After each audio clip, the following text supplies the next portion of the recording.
할렐루야. 우리의 모든 인생 여정 가운데 은혜의 구름 기둥과 평안의 불 기둥으로 함께 하시는 은혜와 사랑의 주님을 찬양합니다.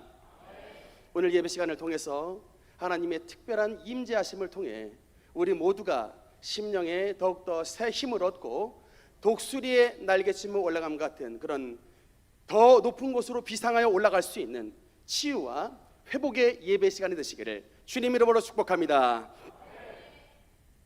오늘은 여러분과 함께 내 마음을 지키라는 제목으로 말씀의 은혜를 나누겠습니다. 얼마 전에 인터넷에서 한 통계 조사를 본 적이 있습니다. 전 세계에 있는 대략 2,100명의 억만장자를 대상으로 한 조사였습니다. 여러분, 억만장자라고 하면은 얼마의 재산을 가져야 억만장자가 되냐면 대략 우리나라 돈으로 1조 이상의 돈을 가져야 억만장자입니다. 그런데 2,100명의 억만장자를 대상으로 해서 조사를 했는데 혹시 이 자리에 억만장자 앉아 계시진 않죠? 조사해 보니까 대략 세 가지의 공통적인 특징이 있었습니다. 첫째가 뭐냐면 현명한 위험의 감수라고 이제 첫 번째 꼽았습니다. 그러니까 기업을 운영하다 보면은 어떤 순간에든지 위험이 발생될 수밖에 없는데 그 발생된 위험에 대해서 이제 오너가 그 이해도가 굉장히 탁월해가지고 특히 이 위기를 맞았을 때 이 위기에 대처하는 긍정의 마인드가 있대요. 특별한 긍정의 마인드가 있어가지고 도리어 이런 기업체에 발생된 위기를 기회로 바꿔버리는 아주 탁월한 능력을 가진 사람. 이게 이제 첫 번째 특징이었고, 두 번째 특징은 뭐냐면 집중력이랍니다. 그러니까 이윤의 창출을 위해서 이 기업가가 세계에 돌아가고 있는 모든 현상에 대해서 아주 면밀하게 끊임없이 이제 살피는데, 그러니까 뭐 사업 잘 됐다고 하면 그냥 맨날 골프 치고 술집 가고 막 그냥 이런 게 아니라 한 번 성공했어도 계속해서 이 사업의 성공의 이 줄을 놓치지 않기 위해서 끊임없이 막 이제 세계를 살펴가는데, 이게 이제 그것을 딱 찾았다고 하면요 굉장히 이제 강박적으로 보일 만치 집중을 한답니다. 막 그 집중도가 정말 엄청나게 탁월해서, 근데 이렇게 이제 집중을 했다 해도 이들이 사실은 다 성공을 하는 것은 아니랍니다. 네, 이들도 때로는 집중하고 열심을 해도 실패를 하는데, 이제 그런 이분들의 특징이 뭐냐면 그런 실패를 당했을 때에 생겨나는 이런 모든 스트레스들 또는 뭐 트라우마, 이런 모든 상처를 아주 잘 벗어나는 특별한 상처 회복력이 이들 오너 가운데 있었대요. 상처를 받긴 받는데 이 상처를 막 극복해내버리는, 털어내버리는 이런 특별한 회복력을 지녀더라. 이게 제가 조사한 게 아니고 이제 전문기관에서 한 겁니다. 세 번째는 기업을 장악하는 통제력이랍니다. 강력한 카리스마를 바탕으로 해서, 그럼 이게 기업 오너가 중요한 게 이게 딱 그걸 정확하게 장악을 해야 이게 단기 먹거리가 아니라 장기적인 계획과 장기적인 이 비전을 수립을 할 수 있기 때문에, 그래서 그들이 가지고 있는 장악력과 엄청난 지휘력, 이제 이게 세 번째 이제 억만장자들의 특징이랍니다. 여러분, 세상 기업가들에게도 성공의 요건 중에 가장 중요한 것들이 뭐냐면 바로 마인드예요. 마음가짐. 같은 위기를 당해도 기어이 그 위기를 기회로 삼아버리는 사람, 이런 긍정의 마인드. 같은 실패를 경험했지만 그 실패에 좌절해버리는 것이 아니라 그 실패를 딛고 일어나 결국은 기어이 그 실패를 딛고 일어서 버리고 마는 회복력. 여러분, 우리 아이폰 쓰고 계시는 분들 있으시죠? 여러분, 이제 돌아가셨지만 스티브 잡스가 애플 회사를 세웠을 때 자기가 세운 회사에서 쫓겨난 사람입니다. 자기가 세웠던 회사 애플 회사에서 쫓겨났어요. 쫓겨났지만 그것으로 좌절하지 않고 나중에 뭐 우리 중학교 때 영화 봤는데 막 토이 스토리 같은 이런 막 영화 산업으로 또 바꿨어요. 근데 나중에 보니까 이제 너무도 잘 나가시니까 애플 회사에서 다시금 모시고 왔습니다. 그래서 아이튠, 뭐 애플, 아이팟, 뭐 여러 가지 아이폰, 뭐 그다음에 여러 가지 아이패드, 이런 이제 그런 아이 시리즈를 만들므로 전 세계를 뒤바꿨던 그런 인물인데, 결국은 그 기업가들의 마인드가 세상을 그러니까 세상에 정말로 뛰어난 억만장자가 되는 그런 특징들을 가지고 있었다라고 이제 분석을 하고 있습니다. 여러분, 이런 마음가짐의 중요성은 기업하시는 분들에게만 중요한 게 아니고 누구에게도 역시 중요하냐면 신앙생활을 하는 저와 여러분에게 있어서도 절대적으로 중요하다고 성경은 가르치고 있습니다. 오늘 본문 23절 말씀 한번 같이 읽겠습니다. 시작. 모든 지킬 만한 것 중에 더욱 내 마음을 지키라. 생명의 근원이 이에서 남이니라. 아멘. 오늘 본문은 특히 누가 기록을 했냐면 지혜의 왕이라 불리는 솔로몬이 기록을 한 말씀입니다. 여러분, 제가 잠언을 읽으면서 특별한 사실 하나를 깨달았습니다. 뭐냐면 이 성경의 마음이라는 단어가 히브리 원어로 레브라는 단어예요. 한번 따라합시다. 레브. 레브라는 단어가 이제 히브리어로 마음이라는 뜻인데, 마음이라는 단어인데, 이 레브라는 단어가 성경 가운데 마음이라는 단어가 가장 많이 나온 성경이 어디냐고 봤더니 바로 잠언이에요. 잠언에서 가장 많이 등장합니다. 100번 정도 걸쳐서 나오는데, 그러니까 그러면서 솔로몬이 왜 지혜자인가를 다시 한번 새삼 깨달았습니다. 여러분, 잠언을 읽어보면요, 이 마음과 이 잠언이 마음과 뭐에 연관해도 말씀을 하냐면 마음과 의학적 지식, 즉 마음과 건강에도 여러분 이게 관계가 있다라고 말씀합니다. 잠언 17장 22절 한번 읽겠습니다. 시작. 마음의 즐거움은 양약이라도 심령의 근심은 뼈를 마르게 하느니라. 아멘. 그러니까 우리가 아무리 좋은 약 많이 먹어도 건강 유지하려면 건강에 최고 좋은 명약이 뭐래요? 마음의 즐거움이랍니다. 우리가 아무리 산의 진미를 많이 먹어도 우리의 인생에 독소가 있으니 그것이 바로 심령의 근심이라는 거예요. 심령의 근심이 있으면 아무리 좋은 산의 진미를 많이 먹고 보약을 갖다 먹어도 그 근심이 우리의 뼈를 마르게 하는, 그래서 건강과 마음의 중요성에 대해서 솔로몬은 이미 일찍이 잠언에 대해서 말씀을 했습니다. 그래서 이 솔로몬은 그것뿐만 아니라 이 마음의 원리를 가지고 재판을 합니다. 여러분, 그 유명한 솔로몬의 재판 있죠. 솔로몬의 재판을 열었는데 아이는 한 명인데 어머니는 두 명이에요. 둘 다 서로 내 자식이라고 주장을 합니다. 아이는 한 명이고 어머니는 두 명인데 서로 내 자식이라고 주장하는 가운데 솔로몬이 이 판결을 어떻게 하느냐? 마음의 원리로 판결을 하는 거예요. 마음의 원리로. 마음의 비밀. 칼로 아이를 둘로 나누라. 둘로 나눠서 각각 나눠주라고 명령을 했을 때 솔로몬이 뭘 안 하냐면 진짜 어미는 아이를 살릴 것이다. 절대 그 사랑의 마음이 그 아이를 둘로 나누지 못하게 할 것을 알았기 때문에 솔로몬은 명령 내린 거예요. 큰 칼을 가져와서 아이를 둘로 나눠라. 마음이 동하는 자가 그 친어머니라. 가짜는 나누라 그러는 거예요. 가짜 엄마는 아이를 둘로 나눠서라도 놔주라는 거예요. 진짜 엄마는 어떻게 합니까? 나 주지 말고 살려서 보내주라는 거예요. 마음의 원리를 알았던 사람이 솔로몬입니다. 근데 여러분, 오늘 본문에서 마음을 뭐라고 가르치냐면 생명의 근원이 이에서 남이니라.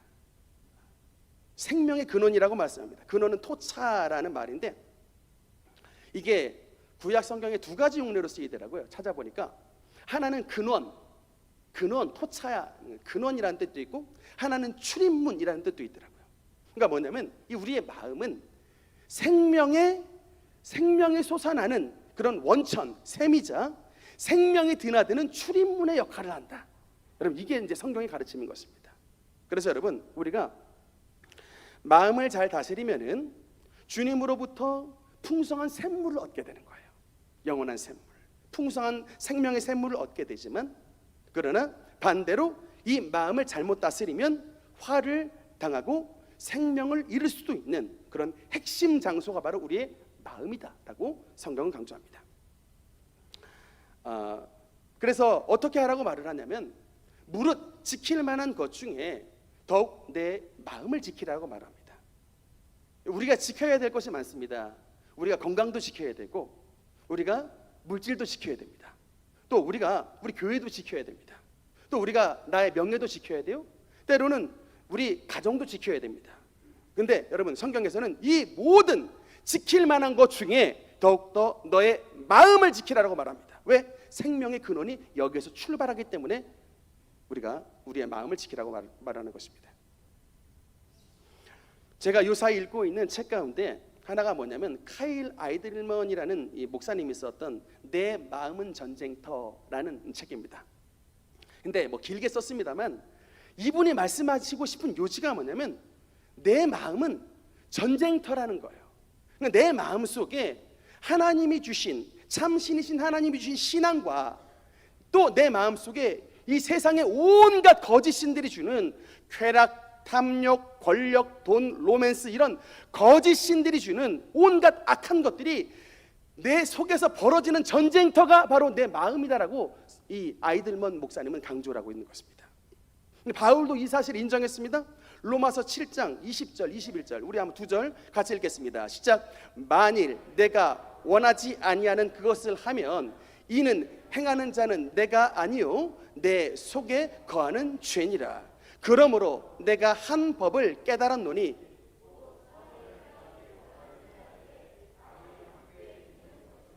아멘. 바울 역시 그 대사도인데 자기의 마음이 전쟁터래요.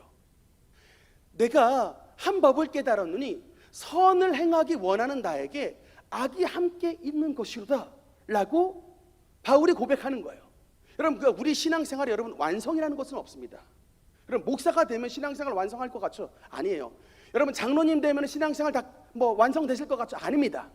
여러분 우리는 하나님 앞에 가는 그날까지 바울처럼 내 속에 거하는 이 죄가 나를 점령하지 못하되 끊임없이 싸워야 되는 거예요. 여러분 그래서 정말 이 우리의 마음이 영적인 전쟁터라는 사실을 자각하는 사람과 영적인 전쟁터라는 사실을 자각하지 못하는 사람은 굉장한 차이가 있습니다. 내 마음이 언제나 까딱 잘못하면 내 마음이 악의 놀이터가 될 수 있다, 마귀의 놀이터가 될 수 있다는 이런 사실을 아는 사람은 무엇을 준비하냐면 싸움을 위한 무기를 준비합니다. 여러분 그런 자각이 있는 내 마음은 전쟁터다라는 자각이 있는 사람은 이 싸움을 위해서 무기를 준비하게 되는 거예요. 근데 이런 자각이 없는 사람은 전쟁이 벌어져도 싸울 무기가 없어요. 빈손 들고 나가는 것입니다. 백전백패. 여러분 그래서 우리가 언제라도 우리는 하나님의 은혜 없이는 내가 한순간도 살아갈 수 없는 존재이고, 그러므로 하나님의 성령의 전신갑주를 무장해서 진리의 허리띠와 의의 흉배와 평안의 신발과 구원의 투구와 믿음의 방패와 성령의 검을 들고 하나님의 전신갑주로 무장해야만이 승리할 수 있는 존재라는 것을 믿으시기 바랍니다. 이런 중요한 사실을 간과하면서 낭패를 봤던 사람이 누구냐? 대표적인 사람이 바로 예수님의 12 제자 중에 한 사람이었던 가롯 유다였습니다. 여러분 예수님의 12 제자 아무나 되는 자리가 아닙니다. 제가 성경을 읽어보니까 요한이 나중에 하나님의 새 예루살렘 성에 입신해가지고 하나님의 새 예루살렘을 미리 보는 장면이 나오더라고요. 그런데 하나님의 새 예루살렘을 미리 봤을 때 하나님의 새 예루살렘 성곽의 기초석을 보니까 12개가 놓여 있는데 그 12 기초석의 이름이 보니까 하나님의 어린 양, 즉 예수님의 12 사도의 이름이 기록되어 있습니다. 그러니까 여러분 그 12 사도는 어떤 사람들이라는 거예요? 천국의 기초석을 놓은 사람들이라는 거예요. 그 지위는 여러분 상상 초월인 거예요. 하나님의 천국의 기초석에 이름이 놓였다. 여러분 정말 어마어마한 은혜를 받은 자리입니다. 근데 그런 영광스러운 직분을 받은 자가 어떻게 자신의 생명의 주인이신 예수님을 팔아버릴 수가 있느냐? 몇 양에 팔았을까요? 은 30에 팔았습니다. 여러분 은 30이라는 것은 무슨 뜻이냐면 당시에 노예 매매값, 노예를 거래하는 매매값이 은 30이에요. 여러분 그러니까 예수님을 은 30에 팔은 건 다분히 그 속에 예수님을 모욕 주려고 하는 의도가 다분합니다. 내가 생명의 주님으로 알고 따랐더니 알고 보니까 노예 하나 못하다는 거예요. 내가 생명의 주인으로 따랐는데 십자가에 돌아가신다고? 내가 노예를 지금까지 추종했구나. 예수님을 은 30에 팔아버린 것입니다.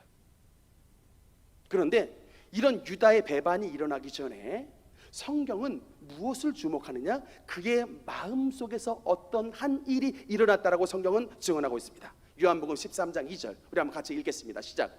마귀가 벌써 시몬의 아들 가롯 유다의 마음에 예수를 팔려는 생각을 넣었더라. 아멘. 예수님을 은 30냥에 실제로 팔아버리기 전에, 이미 유다의 행동이 나타나기 전에 그 유다의 마음에, 그 마음속에 마귀란 놈이 씨앗을 넣어줬다는 거예요. 생각의 씨앗을 넣어줬다. 이런 생각의 씨앗을 탁 넣어줬는데, 여러분 이때에 신앙 있는 사람이라면, 진짜 예수님을 믿는 사람이라면 그런 생각의 씨앗이 내 마음, 내 머릿속 생각에 딱 들어왔을 때 어떻게 해야 됩니까? 무슨 망령된 생각인가? 주인을 팔아버리다니, 선생님 생명의 주님을 팔다니, 무슨 망령된 말도 안 되는 생각인가? 나가라, 예수님 이름으로 물러가라 하면서 생각을 갖다 버려야죠. 예수님 이름으로 물리쳐야죠.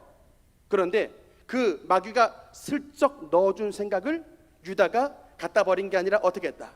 그 마음밭에 심었다는 얘기예요. 자기의 머릿속 마음밭에 심어버렸다. 넙죽 받아 먹어버렸다. 마귀가 내민 손을 탁 잡았다는 얘기예요. 그러니 마귀의 열매가 나타나는 것입니다. 마귀의 손이 함께하니까 죄의 힘이 막 세지는 거예요. 배반자들이 막 몰리고 죄의 힘이 더욱더 거세게 됩니다. 여러분, 마틴 루터는 우리에게 이렇게 권면을 했습니다. 우리는 뭐라고 권면했냐면, 우리는 하늘에 날아가는 새를 날지 못하게 막을 수는 없다. 그러나 적어도 그 새가 내 머리 위에 둥지를 트는 것은 막을 수 있다. 이게 무슨 말입니까? 마귀가 주는 생각을 우리 머릿속에 아예 안 들어오게끔 막을 수는 없다는 거예요. 그러나 적어도 그 마귀의 생각이 내 머릿속에 둥지를 틀어버릴 만큼 이렇게 가만히 냅둬서는 안 된다는 얘기예요. 마귀가 둥지를 틀려고 하면 그 둥지를 부지런히 던져버려야 된다는 얘기예요. 아멘입니까? 여러분, 베드로전서에 말씀하시죠. 베드로전서 5장 8절 말씀, 여기 또 같이 한번 읽어보겠습니다. 시작. 근신하라, 깨어라. 너희 대적 마귀가 우는 사자같이 두루 다니며 삼킬 자를 찾나니. 아멘. 여러분, 이 눈에 보이지 않는 마귀인데 사도 베드로는 영안이 열렸을 때 이 마귀를 뭐라고 말을 하냐면 우는 사자래요. 그러니까 굶주린, 배가 너무나도 고파가지고 먹잇감을 삼켜버리려고 하는 이런 굶주린 사자의 모습을 보고서 마귀가 우는 사자라고 말을 했었습니다. 이 베드로는 말을 했었습니다. 여러분, 이게 무슨 얘기냐면, 마귀가 여러분 우는 사자같이 어떻게 활동을 할까요? 다른 게 아닙니다. 여러분, 마귀가 우는 사자와 같이 활동을 하는 것은, 여러분 분명히 기억하십시오. 우리의 생각에 끊임없이 악한 생각을 집어넣는 것입니다. 우리의 머릿속 생각에 끊임없는 죄된 생각을 집어넣는 거예요. 끊임없이 마귀의 미끼를 계속해서 던지는 거예요. 야, 돈도 못 버는 주제에 교회는 무슨 얼어 죽을 교회냐? 돈 벌고 난 다음 교회 다녀. 야, 네가 그런 얘기를 듣고 말이야 교회에서 직분자라고 다니고 있니? 야, 교회 그만둬 버려. 그런데 이 마귀라는 놈의 생각은요, 마귀라는 놈이 주는 생각은 마귀의 생각이다 라고 말을 하고 들어오는 게 아니에요. 이게 꼭 내 생각으로 들어옵니다. 내 생각이에요. 내 마음이에요. 근데 그게 그냥 버뜩 생각이 드는 거예요. 내 마음이지만 내 게 아니고 그 출처가 마귀래요. 여러분, 가룟 유다에게 마귀가 예수님을 팔라는 생각을 넣었을 때 그 생각 자체는 본질은 마귀 거지만 유다는 생각하기를 이게 내 생각인 거예요. 그래서 당하는 겁니다. 달콤하게, 그럴싸하게, 너 자존심도 없냐? 막 그런 소리를 듣고 교회 다니냐? 그만 둬버려라. 딴 교회도 많으니. 끊임없이 막 이런 생각들이 들어오는 겁니다. 얼핏 보면은 이 마귀라는 놈은요, 우리를 변호해주는 변호사 같은데 우리를 위해주는 놈 같아요. 얼핏 보면 그만둬 우리를 위해주는 변호사 같은데, 여러분 이 놈의 목적은 뭐냐면요, 그렇게 해서 한 가지 목적을 두고 있는데 예수님과 우리 사이를 벌려버리는 거예요. 교회 안 나옴으로, 신앙생활 멀어짐으로 예수님과 우리 사이를 멀어뜨리게 만들어서 그 멀어진 자를 자기의 먹잇감으로 삼으라고 하는 고도의 사냥꾼이라는 사실을 여러분 믿으시기 바랍니다. 마귀는 사냥꾼이요, 우리를 위하는 척하지만 그 마귀의 관계를 우리가 들으면요, 그 물리쳐야지. 그 마귀의 생각을 계속 쫓아가다가는 우리는 사냥감에 낚이는 것입니다. 여러분, 우리는 어떻게 해야 되느냐? 우리 신앙생활 가운데 어떻게 해야 되느냐? 예수님의 말씀대로 해야 돼요. 여러분, 예수님의 교훈 마태복음 11장 12절, 마태복음 11장 12절 우리 한번 같이 읽겠습니다. 시작. 세례 요한의 때부터 지금까지 천국은 침노를 당하나니 침노하는 자는 빼앗느니라. 아멘. 뭐라고 말합니까? 천국은 누구의 것이래요? 침노하는 자의 것이랍니다. 여러분, 천국은 아무나 누리는 게 아니라 침입해 들어가는 자예요. 여러분, 이건 무슨 말씀이냐면 예수님의 십자가의 무기를 가지고 우리 속에 침입해 있는 이 마귀를 침입해 들어가라는 거예요. 침입해 들어와 쫓아내버리라는 거예요. 우리 속에 나쁜 생각을 준 이 악한 마귀를 그냥 난동질하게 놔두지 말고 우리의 생각에 침입해 들어가서 십자가를 들고 침입해 들어가서 그 악한 것들을 쫓아내버리라는 거예요. 그런 자들에게 천국의 은혜를 누리게 되는 것입니다. 여러분, 여러분의 머릿속에 지금 누군가를 미워하고 있습니까? 가만히 냅두면요, 둘 중에 하나로 가게 되어 있습니다. 그 미움은요, 분명히 미움은 씨앗은 점점 자라게 되어 있습니다.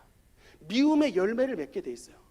그게 바깥으로 향하든지 안쪽으로 향하든지 둘 중에 하나가 되게 돼 있어요. 바깥으로 향하면 분노가 되는 것이고요, 안쪽으로 향하면 그게 우울로 되는 것입니다. 미움이 쌓이면 우울로 가든지 내 마음속에 우울로 가든지 아니면 바깥으로 표출되면 분노로 표출되든지 이 둘 중에 하나로 가게 돼 있다고요. 절대로 가만둬선 안 돼요. 이 지금 내 마음속에 있는 상처, 마음속에 있는 우울, 마음속에 있는 미움, 마음속에 있는 시기, 이 씨앗을 여러분 침노에 들어가서 예수님의 십자가의 보혈의 능력으로 뽑아내야 됩니다. 그 10년 가운데 하나님의 나라가 임하는 거예요. 그 10년 가운데 하나님의 천국이 임하게 되는 것입니다. 그래서 여러분, 우리가 새 사람이 되기 위해서는 내 힘으로 되지 않습니다. 여러분, 우리는 그 사실 아셔야 돼요. 여러분, 사실은 베드로 사도가 예수님을 배반하기 전에 베드로는요 예수님을 무척이나 사랑했던 사람입니다. 실제로 마음이 내가 주님을 위해서 목숨을 버리겠습니다라고 실제로 말을 했어요. 그런데 막상 진짜 예수님의 겟세마네 동산 이후에 십자가에 끌려가시는 딱 위기를 닥치니까 그 베드로의 결심이 와르르 무너져 버려요. 내가 주님을 위해서 목숨을 버리겠습니다 라고 결심했던 그 결심이 와르르 무너지고 그 계집종 한마디 앞에 완전히 두려움으로 휩싸여 버린 거예요. 물론 그 두려움의 배후에는 마귀라는 놈이 존재하죠. 여러분, 그 근거 없는 두려움이 자꾸 찾아오면 마귀 역사라는 사실 알아야 돼요. 결국에는 이 베드로도 이 마귀의 역사에 당했는데, 결국은 여러분 이 베드로가 이 일을 경험하고 난 다음에 베드로는 아직 십자가 사건 이전의 사람입니다.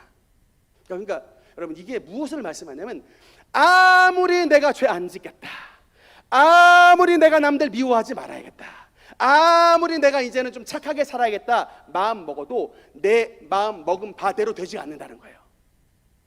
이거는 영적 싸움입니다. 마음은 영적 싸움이에요. 내 마음에 악한 것들이 많이 있으면 악의 힘에 끌려가게 돼 있고요. 우리는 꼭 이게 말하고 똑같아요. 내 위에 누가 타 있느냐, 이 마부가 우리 악의 길로 자꾸 채찍질하면요 악의 길로 나가게 돼 있어요. 근데 우리의 말 등에 하나님이 선한 하나님이 올라타셔서 우리를 바른 길로 인도하시면 우리는 바른 길로 나가게 되는 거예요. 영적 존재입니다. 그래서 여러분, 지혜 있는 사람이라면 우리의 삶을 이끌으실 하나님의 성령께 우리의 삶을 내어 맡기는 그런 성령 충만함을 위해 기도로서 삶을 헌신하는 사람이 될 때에 우리의 삶은 하나님의 새로운 마음가짐에 지켜주시는 놀라운 축복의 주인공이 되는 것을 믿으시기 바랍니다. 특별히 잠언 4장 24절에는 이렇게 말씀을 합니다. 한번 같이 읽겠습니다. 시작. 구부러진 말을 내 입에서 버리며 삐뚤어진 말을 내 입술에서 멀리하라. 아멘. 우리가 새 사람이 되기 위해서는 우리의 마음가짐을 잘 지켜야 되는데, 우리의 마음가짐은 여러분 우리의 입술에서 증거가 됩니다. 이런 말씀이 있어요. 사람은 일상에서 내뱉는 말로 자기의 집을 지어가는 존재다. 누에가 마치 그 실로서 자기 집을 짓는 것처럼 사람은 일상에서 내뱉는 말로서 자기의 집을 지어가는 존재다. 이런 말이 있습니다. 그러니까 여러분, 지금 우리가 무슨 말을 하느냐에 따라서 내가 지금 나의 영적인 집을 지어가는 거예요. 근데 입만 열었다 그러면 원망해, 입만 열었다 그러면 불평해, 입만 열었다 그러면 상처 줘. 그럼 내가 지어가는 집은 뭐예요? 원망과 불평과 상처의 집을 짓는 거예요. 원망과 불평과 상처의 집에 살면서 멀쩡한 사람이 있을 수 있겠습니까? 다 우울한 거예요. 다 서로 미워해, 다 자기만 잘났대, 다 남만 문제래. 이런 원망과 불평과 이게 미움의 집 속에 살고 있으니까 그런 거예요. 여러분, 그래서 지금 우리는 여러분의 마음을 보지 못합니다만 여러분의 마음의 한 켠을 볼 수 있으니 그게 바로 여러분의 입술이에요. 여러분의 입술을 보면 여러분의 마음의 현 주소를 알 수가 있습니다. 한켠의 주소를 알 수가 있는 거예요. 그래서 우리가 마음을 지키기 위해서는 부지런히 우리의 입술을 지켜야 됩니다. 저는 여러분 그래서 정말 그냥 여러분께 한 가지 권해드리고 싶어요. 정말 그냥 막 순간 막 그냥 내 평상시 살았던 내 습관이 어떻게 하루아침에 바로 바뀌겠냐고요. 그러니까 너무 화가 나고 막 미움이 나죠? 제가 한 가지 방법 드리겠습니다. 그냥 입을 다무세요. 그냥 입을 다무세요. 그러면 그냥 반은 이기고 들어가는 거예요. 근데 여러분 입을 다물라 해도 잘 안 다물어져요. 해보세요. 하여튼 화가 나는 순간 입 다무는 것도 굉장히 어렵습니다. 좋은 말 하기는커녕 입을 다물기도 어려워요. 그러니까 그냥 그때 다윗의 기도를 하셔야 돼요. 주여, 내 입술에 파수꾼을 세워주셔서 나쁜 말이 튀어나오려고 할 때 주님 문지기로서 파수꾼으로서 내 입을 막아주시는 축복을 주시옵소서. 일단 다 막아버려야 돼요. 그러면서 기도하면서 내 입술의 찬양으로, 내 입술의 기도를 체험으로 하나님의 선한 것으로 점점점 바꿔나갈 수 있는 힘이 우리에게 주어지게 되는 것입니다. 여러분, 그러면서 가장 우리의 입술로서 주님 앞에 할 수 있는 것은 뭐냐면요, 말씀에 대한 고백이에요.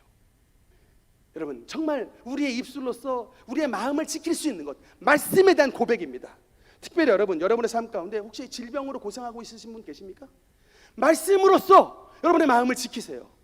여러분, 세상에 의사 딱 찾아 만났을 때 막 가능성이 없다고 말하고, 당신은 6개월밖에 못 산다고 말하고, 이렇게 살다가는 막 가능성이 없다고 막 그냥 나쁜 말을 해도요, 여러분, 우리는 하나님의 말씀으로써 현상을 이겨나가는 사람들이에요.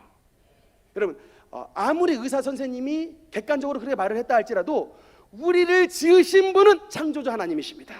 우리 아버지가 낫겠다고 말씀을 하는데, 여러분, 의사가 무슨 우리 아버지보다 더 큰 권한이 있냐고요. 물론 아예 틀린 말은 아니지만, 아예 잘못된 말은 아니지만, 그 권위보다 최종 파이널 사인을 해주신 분이 아버지라고요.